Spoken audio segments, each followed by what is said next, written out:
Good morning. For Tuesday's trainer's tip this week, we're going to bring back the horse that we used last week in the trainer's tip. And if you'll remember, he had some incidents where he bolted off and wanted to straighten out and just run. And we talked about not panicking. So this is him after a few rides now after that. And what we're working on here is just bending him and getting him to be released at the bend. And I think this is really important to keep in mind, is that we want the bend to be the release, not the straighten up part. So if he were to bolt off right here, right now, I would just slowly start taking a hold of him and seeing if I can get him to bend. And as soon as he came to a stop like this and gave up that neck, then that's where he gets his release.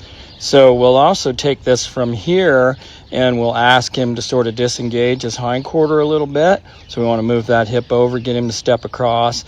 And then when he does that, I'm going to give him a release again. So I didn't let him go until he was calm and quiet. And then we pushed the hindquarter around and released.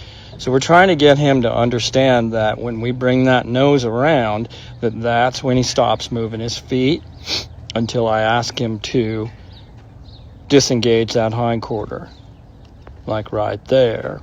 Okay, and then we're going to hold him in that stop. So I want to make him stand there and be comfortable about being held in that bend like that. So he's starting to understand a little bit about how to stop with two reins, but this is still always going to be our emergency situation stop, is that we're going to take a hold of him, bend him around, and get him to stop moving his feet. Then we're going to disengage the hindquarter.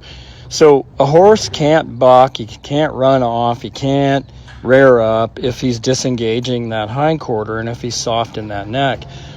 He can run sideways if you let him re-engage that hindquarter, but we want to keep that hindquarter loose and keep that front end bent around like what he's doing right here.